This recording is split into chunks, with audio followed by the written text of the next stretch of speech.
Okay, can I just kick this off first of all, because the topic we're going to be discussing about is creating mechanisms for identifying emerging leaders within organisations. So I guess the first question is what do you take from that as the definition of leadership? Can we just, if you could very briefly give your own sort of view as to what it means by leadership in that context?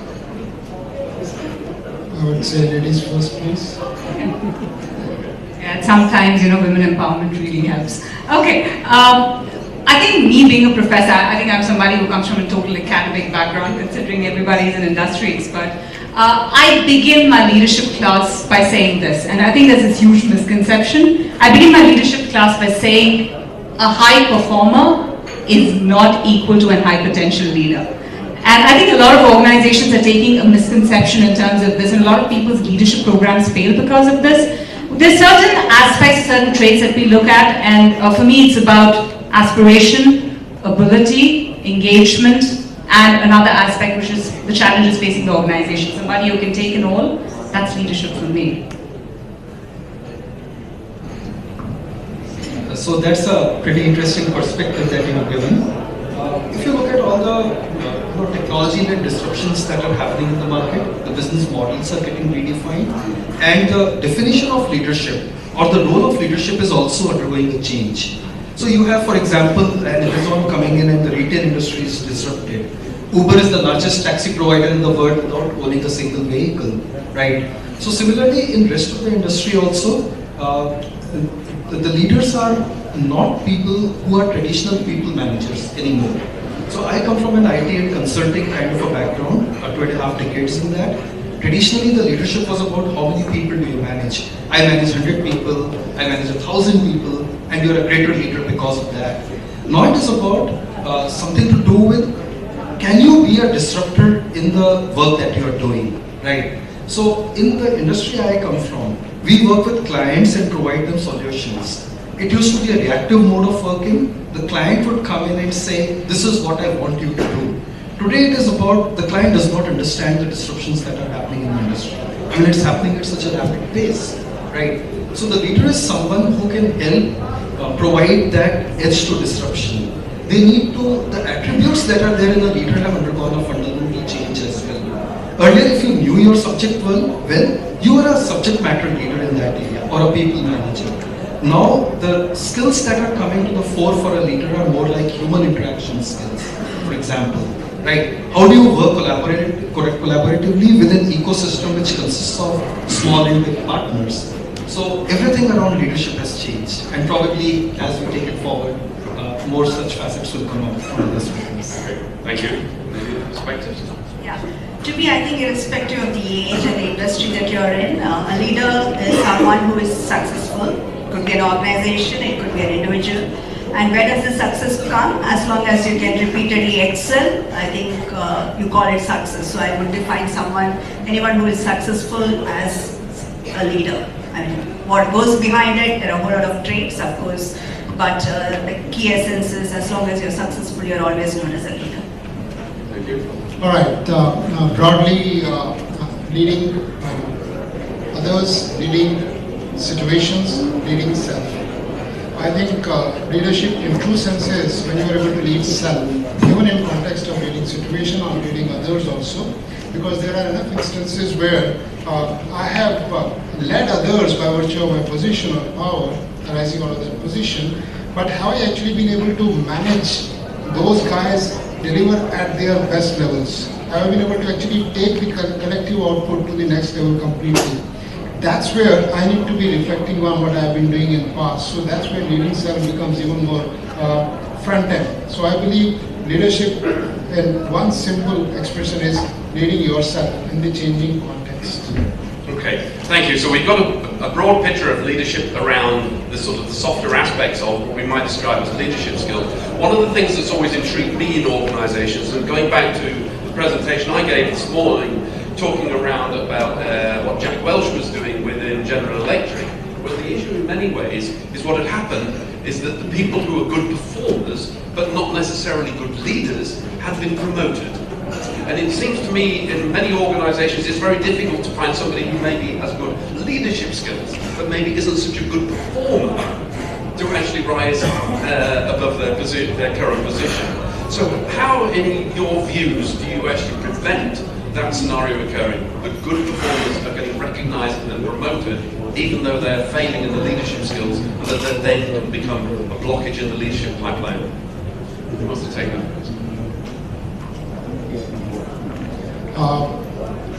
Can you prevent that? No.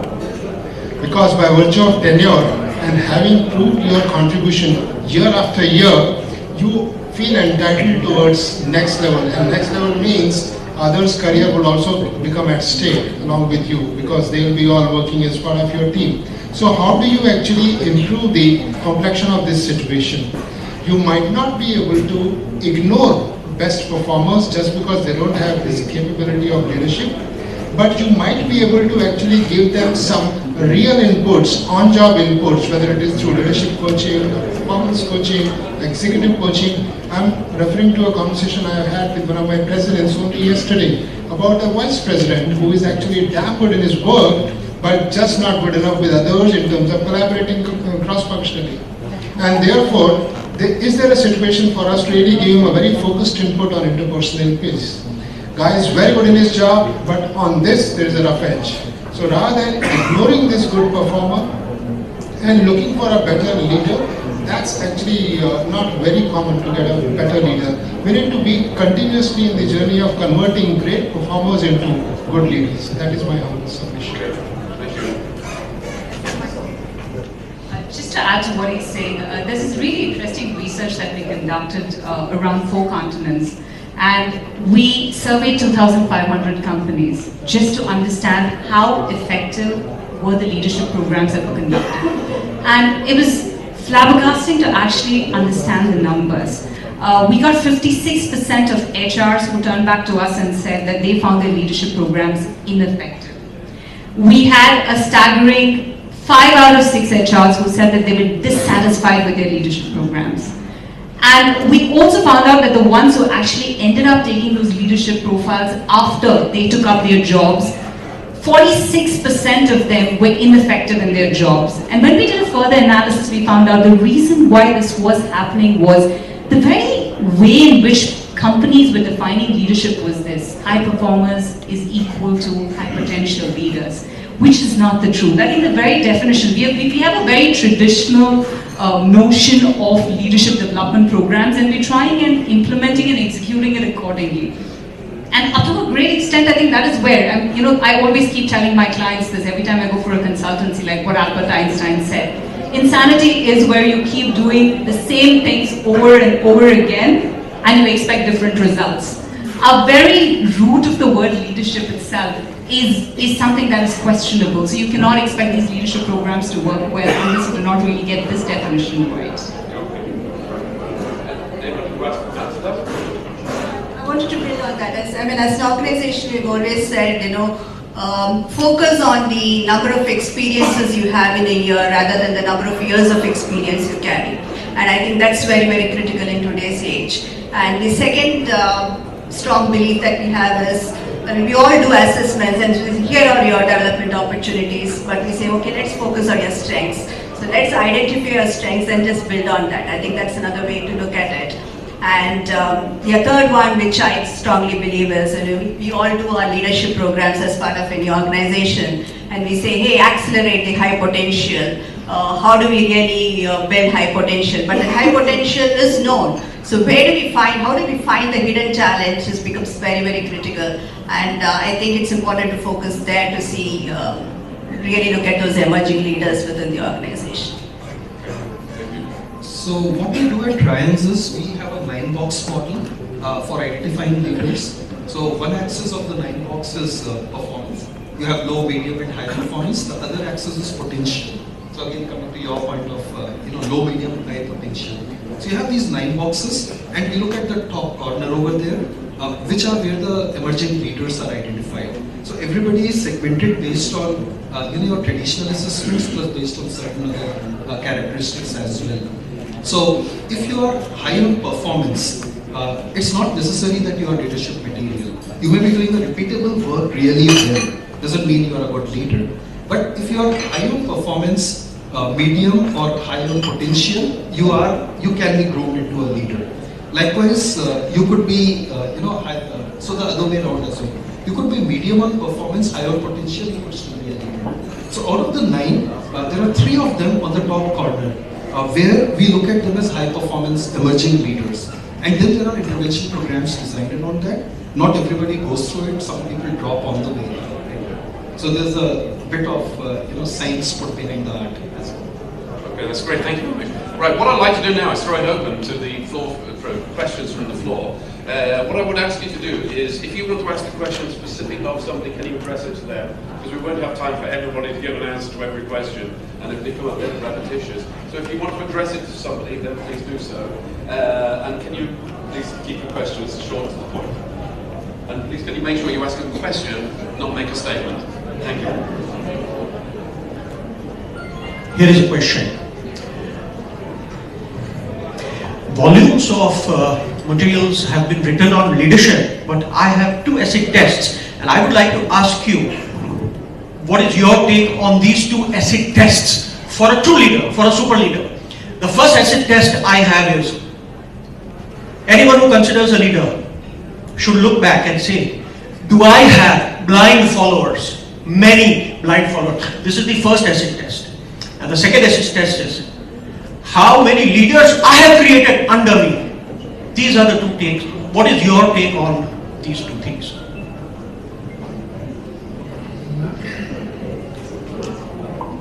I think these are very flattering ways to look at myself as a leader. Do I have blind followers is very flattering for myself. I'm giving my response. And do I have I created leaders? That is real work actually. I need to create leaders. I need not have an aim of having blind followers, but yes, do I inspire many? Do I actually come across to many like a role model? Are there some, if not many, who have actually found their own purpose better and clearer thanks to their experience of having seen me or having worked with me? So I would say leadership, and the earlier question that you raised, Alistair, where is the real objective, sure shot, guaranteed way of assessing potential? We are still finding that as a great topic and research material, worth really doing major research. So the only thing in front of you is performance. And therefore you take a punt on that performance data. You say this guy has delivered, and therefore the issue is between individual contribution or getting contribution from your team out of sheer power and position power. And the big difference, big delta happens when I actually lead those who are not actually working with me, but they're just watching me like Eklavya's, if you know what I mean, and they are actually getting some learnings for themselves. Eklavya is a mythological character in the books, who is a person who is actually a student looking at you and studying you from great distance, and he is not part of the enrolled course, but he is learning a lot. Are you able to actually create those kind of Ekavyas by your practice of leadership? It has to be absolutely transparent, above the board, always open to scrutiny. I hope somewhere I answered. Just add to that, blind followers, I'm not sure. I would rather prefer to have people who can challenge me, challenge the status quo. I think that's where the leadership really matters. Great, thank you. We have another question from the floor. Hi, my question is around, I think Rituraj, you said a little bit about it, but I'm very inquisitive to know how do you measure potential in your organizations today? Performance, black and white, it's known, but how do you measure performance? Potential, sorry, because I work in that same area and we do certain things. So one is assessment centers around certain specific parameters, and we make it as structured, scientific as possible. But still, that's a guess we are making. At the end of the exercise of assessment centers, there is instrument and there is judgment of manager. Between instrument and judgment, if there is a difference, we always go with judgment. because manager has to actually lead that person, influence that person, get better out of that person. So manager's judgment, we let that supersede. It is nothing against the instrument, but we make it very clear right from beginning. Year on year, when you are actually rating somebody is based on my own assessment of this person on his potential, similar 9-box grid that we deploy. So if I year on year say that he is MP, medium potential, MP, what am I doing as a leader? That I am rating him year on year. So when this has been going on for the last 6-7 years in my company, leaders themselves, managers themselves have become more accountable towards actually assessing subjectively potential of their guys, and they are now recognizing their own responsibility over these many years that I have to actually do something to build in potential of this person. Easiest thing to say is he's not measuring up. We have given him all the inputs, but he's not measuring up. So I am absolving myself of that responsibility. As a manager, in this case, I have failed. Okay, fine. Out of 10, in how many cases have I said this? Is actually an indicator of my leadership. Can you just pick this up, Dr. Ketika? Because I think potential is one of those questions, and I think it's a big issue for me. I've always thought, I remember many years ago, my managing director pulled out the top of his drawer. He had one of those flat panel things that came out of the drawer with a list, sellotape to it, and he goes, oh yes, you're one of the high potential individuals. And I thought, well, that's very kind of you. So what do I get? Pay rise, better car, and what do I get? What do I get as a result of this? Because as far as I can make out, it was nothing. And I think, and I always think the strange thing is, it's like, well, whose judgment is this that somebody is high potential? And how do you know whether somebody's high potential or not? What is your view? I think for me, we developed a model around where the 9-box model is. When we did this research, we developed a model to try and define what potential was. For us, like I said, we came up with 4 factors. The first factor was aspiration, where we came up with 8 other motivational factors. The second one being ability. The third one is engagement, and a lot of organizations miss out on this point, because a low engaged employee may attend your leadership programs, but he's not going to stick on. His flight risks are very, very high. And our research proved that almost 55% of employees dropped out of these leadership programs within the first 5 years. So we have something called as an engagement capital that we estimate. And the last one, a lot of organizations miss out. And it's not having a laundry list of traits which remains consistent every year. The fourth characteristic you need to look at is your organization's future challenges. You have to have a very good grasp of the future needs of your organization, because that changes every year, every 5 years. So that's when you try and understand, saying, hey, these are the kind of challenges that my organization is going to face in the next 5 years. Do I need a rainmaker? Do I need a strategist? Do I need a collaborator? And that could change, because most organizations end up looking for a clone of their previous executive, and that's not what we're looking at. It's a very dynamic setup. So there's a definite, I would love to share that paper whenever I have that time, where we have actually developed a model to try and measure potential of employees. So that's my take on it. Thank you. We had a question down from the back of the room. Somebody down here? Where? Hand up, please. No? Question's gone? Right. Thank you. I make an assumption that leadership, what we are discussing here, is not only about people management, right? Because self-leadership is also a concept. Now my question is that how do organizations should approach this dual concept, because most of the time it is leadership means I'm going to get people management without impacting employee engagement. Thank you. So for example, well pointed out, going beyond people management in clients, because it's in the knowledge economy, IT and consulting services, right? So knowledge leadership plays a key role in identifying high potential leaders, as well as once you are identified, how do you develop yourself further on the knowledge leadership aspect? So when we talk of knowledge leadership, it could be around, are you really developing yourself on the domain knowledge, on the technology knowledge, not just in a theoretical manner, but in terms of actually coming up with proactive solutions that can be showcased to clients or prospects, right? In terms of reusable components that can be developed, in terms of leading the communities of practice for these niche areas. So we look at all of that as well. And it has to come in more as a voluntary activity than something which is part of your goals and objectives. So when we look at is the potential matching the performance going beyond the performance appraisal cycle, we actually look at the knowledge leadership aspect very, very closely. Julia, would you like to add to that? No, I think it's very similar. So very clearly, as part of all our leadership programs, what we do is, hey guys, it's not just about your team, but can I see some thought leadership from you? Go ahead and write a blog, or go ahead and start share a few of your experience to the rest of the teams, or look at some specific business-specific challenge and address it over the next 6 months. So all that is not necessarily about his own team, but being able to collaborate across teams and make it happen. So we make a conscious effort to bring out some of these as part of our interventions. And I think that's another way to look at it and not just focus on getting your teams up and running. Okay, thank you. Do you have another question? Okay, I'm going to take one from this side of the room because there seems to be an imbalance of questions from this side. Thank you. So most of the potential identification was revolving around assessments through either psychometric or assessment center. So now we are getting into the digital space of things and we say these are not necessarily the right way to do it, or there could be a better way to do it rather.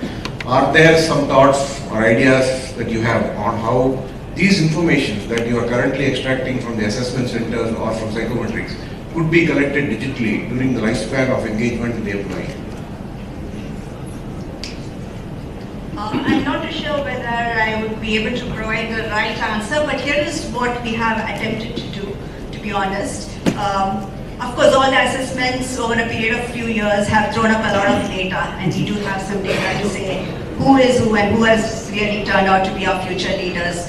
So we take a look at that and say, what's the kind of profile do we see as successful? We look at the success factors which make these leaders really move on their respective roles. And we then turn back and say, okay, now let's look at those traits and see how we can invest in them. It's just working backwards to make sure that you know who the successful folks are, what are those traits that they exhibit, and then go back and look at that. It's more, if I could say, a very rudimentary way of using talent analytics, although we are not there. I don't know if I've answered your question, but that's in some way where we are using numbers and data to see how we can get the right people ready. And what we do, for example, in Triance is we have a mentorship program, but it's not like a traditional mentorship program. This is especially for those emerging leaders, right? So they have their own development plans, again, not in terms of improving their performance, but in terms of what are the interventions required, and which is based on the aspiration, ability, engagement thing you were talking about. We use exactly the same thing. Hear from them about their aspirations. So it's not just the manager who's involved, there's a whole group of people going beyond their line of hierarchy who are involved in the process. So there are these development plans. They themselves come up with where they can do over and above their regular role. So it's not that their regular role changes because they are emerging leaders. But there are things that we bring into picture. For example, planned job rotation, right? And they are on an accelerated career path as well. There are compensation related changes that happen. They're on the top 90 percentile of the particular band they belong to. So a lot of things happen in parallel. Rituraj, within your organization, do you use sort of measurement instruments, psychometrics, those type of things in an attempt to try to identify leadership skills? Or is it more observational? Oh, we do a lot of data mining. We create a lot of data. In fact, we are facing the happy challenge of how do we see behaviors in data? How does data throw up behaviors of human beings, including potential of human beings? What we have done recently is we have carried out a 360-degree assessment of how well leaders are practicing 6 values of the organization. So 360-degree means a lot of peer group feedback has come along. And for the first time in the history of this organization, now each one of these 338 leaders worldwide across geographies have got a report in front of them, and they know what their manager is saying, what their direct reports are saying, what their peers are saying on each one of the six values that I am practicing.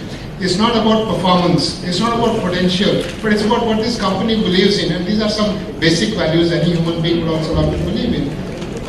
Having rated them, this does not mean you are a great leader, your value scores are high or low, but do you have a scope, an opportunity to actually do better on a particular thing? Understanding this report and creating an action plan for yourself, we are using a lot of analytics in this. So it's a very individual journey for a leader. We are making a team sport of this. So the entire team, this department has got 10 leaders and total team score. So it's a collective output. It's just accidental number because I only contribute 1/10 to that. But the total team score this year is here on a 4-point scale, let's say 3.3. Next year, same time we'll come back again. Now this is going to be the exercise year on year will happen to all these 350 leaders. And we'll see how Needle is moving as a team score, as a team sport. We'll see how individuals are moving better. If we make a cutoff on 3 out of 4, we will have names emerging of those who are better than 3, those who are lesser than 3. And in this analytics, we have the laggards highlighted. And we see if there is a possibility of them somewhere emulating some of the things that these guys are practicing. So we are actually trying to convert data into behaviors. One more behavior we have seen here is my ratings of myself. Self-ratings are highest. Worldwide, self-ratings are highest. Next highest is direct reports rating me. And there is a different league in which manager is rating me and my peers are rating me. So this has been the general trend, with some exceptions, very few although. Now these are behaviors. So what is it that this self I'm doing to my DRs who are actually rating me as high, as close to my self-assessment, which is obviously higher than what managers is seeing me as or my peers are seeing me as. Now where is reality? Can I actually work towards improving my peer level feedback? Because a lot of cross-functional output is at stake on that. As companies grow larger, I now am closing, my company is nearing $3 billion mark and 20,000 plus people worldwide in 100 countries. We need to make sure that we are benefiting from each other by emulating some of the good practices in whichever context and department we may be working in. Can we create those kind of opportunities and platforms? So seeing behaviors in data and trying to recognize what kind of partnerships can be created between a particular dimension where there are some laggards and some front runners.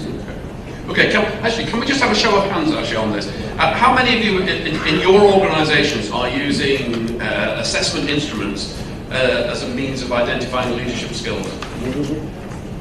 Okay. About half. And how many of you believe that they accurately measure leadership potential? Yeah. So what do you think the purpose of them is? It's basically giving you indicative data. Indicative data. And then you have a lot of intelligence within the organization. Yeah. Give the example of the leadership that can be used to filter that or get a better context. Okay, so it's a data harvesting exercise. Okay, let me pass it. You've got a question?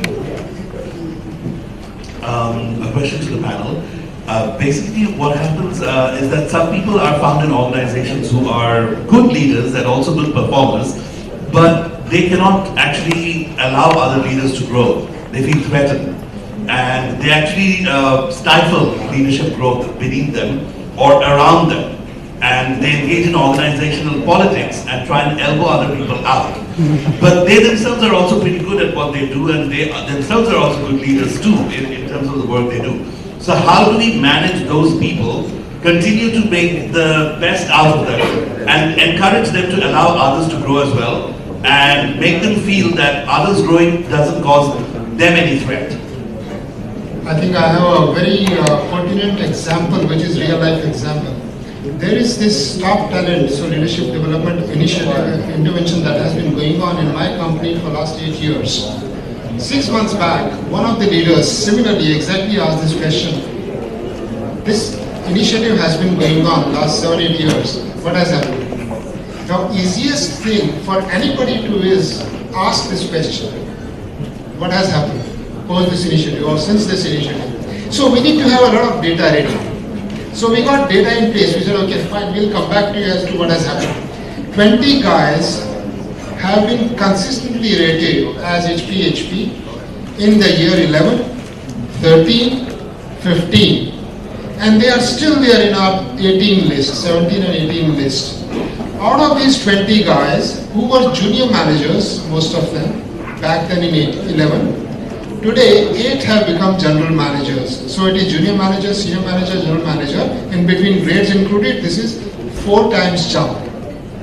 So these guys have been practically getting promoted or jumping up the curve every second year. So this is one thing that has happened. 8 out of 20. Balance 12 have also grown. They have not become general manager, but they have grown. 2 guys out of these 12, we are surprised. How did they figure out repeatedly in this list?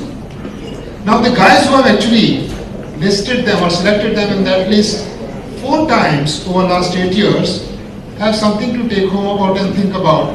Whom are they actually rating? When at the end of 8 years we are realizing that these 2 out of this list of 20 somehow do not seem to be really, because now they are subject to scrutiny by everybody. So they are not belonging to one particular zone or function. Everybody is looking at that list and saying, okay, I know this guy, but is he good there? Does he deserve to be there? So out of 20, 18 are very much there based on their merit. So when you do this on a consistent basis, and for that, thankfully I am around in the system for the last 12 years. If I was not around, this kind of a question would have totally thrown this initiative off gear. And people are like, nothing has happened, there is no data. Suddenly somebody woke up in this context only and said, but I think we had committed to them something. What has happened to that commitment? The fact is nothing was committed ever. How can you commit career growth and jumps for next 3 years to somebody? It is all dependent on your own utilizing your own potential. So aspirations were captured. Over next 3 years, what are your future career aspirations? Their investment plan of their education, further education, training programs and on-job experience was captured. A roadmap was laid out. There was no commitment given. But if leadership development team is not there to continue over this period of time, anybody can actually pose any question like this and this will get mired by organizational politics like yours. Does anybody want to add to that? Use the microphone. Sorry, to answer this question, I think, how do you really tackle those folks who don't allow others to grow? Probably one of the things is that we do very religiously is put that as part of the KRA. Internal talent growth becomes this KRA as much as its revenue and efficiency parameters are. 2, I think to some extent I've seen coaching has helped in some specific instances. Just thought I'd share that. Okay. Can I? Okay. Okay, I have a question. Most of the people, the top guys I see in corporate world comes from the sales and marketing background. When we talk of learning, when we talk of HR, we always talk about identifying talent, identifying potential. Why do people from training or HR become the head of organizations? Most of the organizations. Thank you. Who wants to take that? Sorry.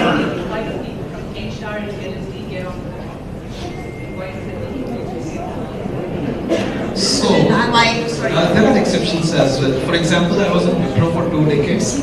The head of HR over there, who's also a long timer, right? He became head of a business as well. If you look at the Aditya Birla Group, Santosh Mishra, who's the head of HR, also heads one of their businesses. So I think things are changing in that context. And I have sat with a couple of other HR heads of large organizations, and they were developing themselves. I think they were learning a lot from some of these high potential programs they were driving within the organization as to how to develop themselves, develop their business sensitivity and all that.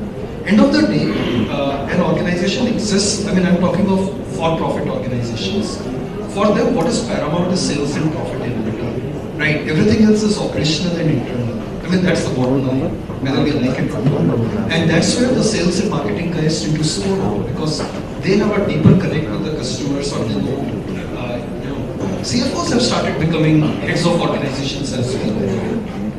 More because of, one is the disruptions that are happening, and the second is that the regulatory environment is becoming more and more complex. So you see a Barclays Bank being fined $500 million for nothing, Deutsche Bank another $18 billion, and they can be wiped out overnight. So CFOs are coming into prominence. Thank you. I think it's an interesting question, and I think there still is a big emphasis on the vocational skills of the individuals. It's interesting, Fred and I had a similar career. We were both involved in the electricity industry in the United Kingdom as it went through privatization, and that change exactly happened. The career path normally was, prior to privatization, when they were state-owned, you went up through the engineering arm of the organization. You became chief engineer, then you became managing director, then you became chief executive and chairman. That's the way it happened. After privatization, overnight, simply the engineering directors never got promoted anymore. It was the commercial director that became chief executive. So there's this emphasis on the vocational aspects. This is my point that I was making earlier. Take more questions. I have one more observation in response to this question. Just one line. You would see HR's meeting like this. You would never see marketing and sales meeting like this. Point. Dear panel members, I just have this one last question. Let me make it very short.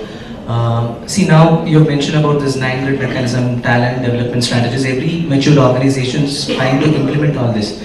And what's happening and what we are witnessing is there are next steps. Say, create an individual development plan. IDP is getting into place. Further drill down to create action plans. But then what we would see is the importance given during the 9-box mechanism, plotting people into the 9 grids, getting their development plan in place. After that, it slowly comes down, and the intensity and interest of the line managers or the business manager comes down. Hey guys, look, when we go and ask for the review, you guys are already the revenue eaters in the organization. We are revenue generators. So please allow us and our people to be in the flow. Say, I come from retail background, and every language is used by the business managers. How do you increase the average transaction value, units per transaction, bottom line, top line? Yes, that's right. Now the question is, now the business is struggling so much, market is being very hard. So during this period, among you coming from various industries and expertise, and you doing research quite long time, how are you able to manage and make the operational and the sales leaders understand, yes, this is looking at a long-term perspective, and it would not yield results just in a matter of 1 year time, where your talent move from one place to another place. How you're able to manage, and I'd be very interested to know about it, because I'm facing this challenge every now and then. Thank you. Okay. Dr. Casey, do you want to take this? It's really interesting because, we have this, I teach at Curtin University, and our home campus is back in Bentley. So we have this very successful leadership program that we run, and a lot of corporates actually send their top leadership for their leadership development program there. They finish up the certificate with us, they go back home, and that's about it. Yeah. And they come back to us, and then they start blaming, saying, oh, you academicians only teach theory, you don't teach us practicalities. But you fail to understand all these leadership programs, like you mentioned, are very sporadic and very inconsistent. It is there when it lasts, but the moment you get back to your, organizations, it all has a tendency to spiral down. And this is something that I keep telling my clients.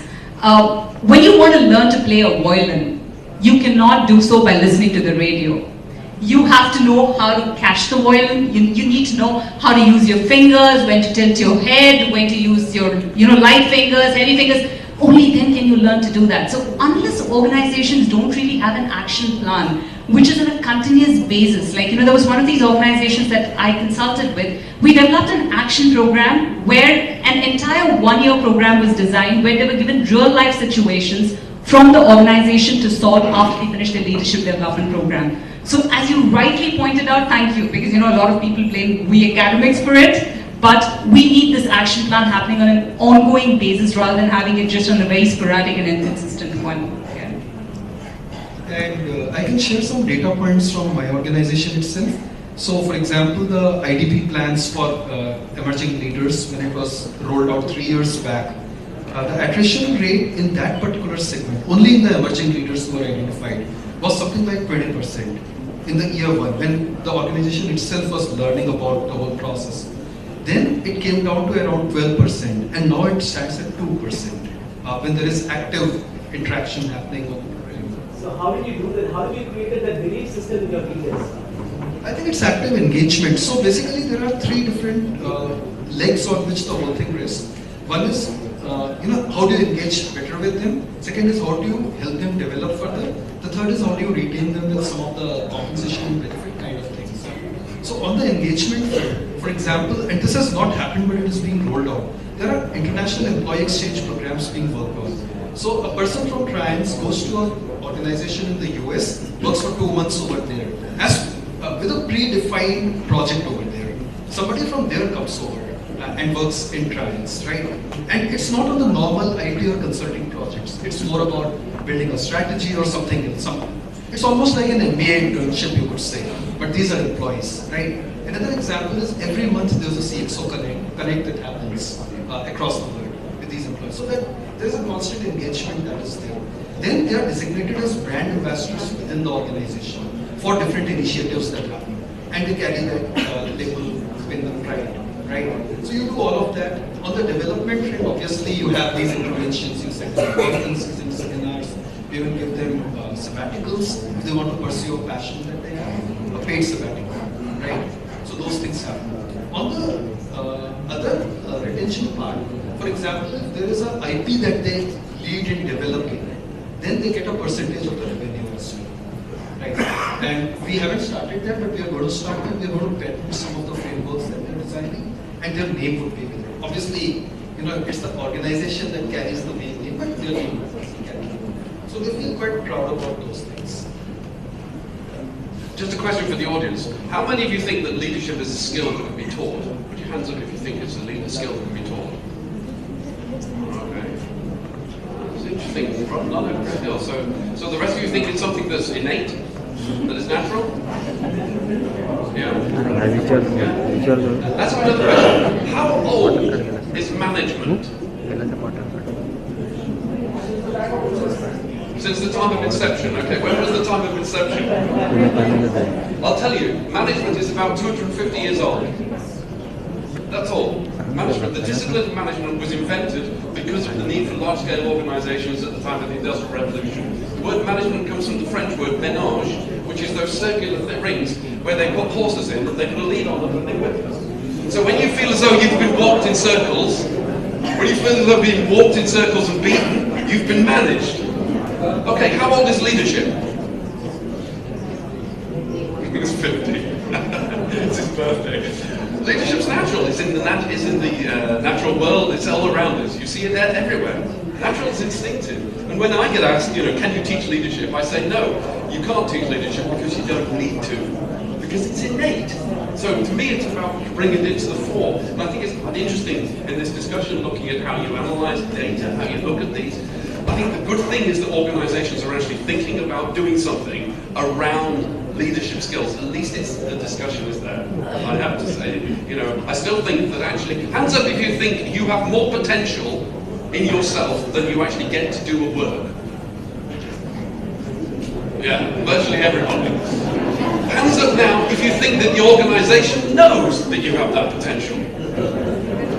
Okay, a few. So basically we need to do more data mining. Thank you so much for your contributions. We'll have a round of applause.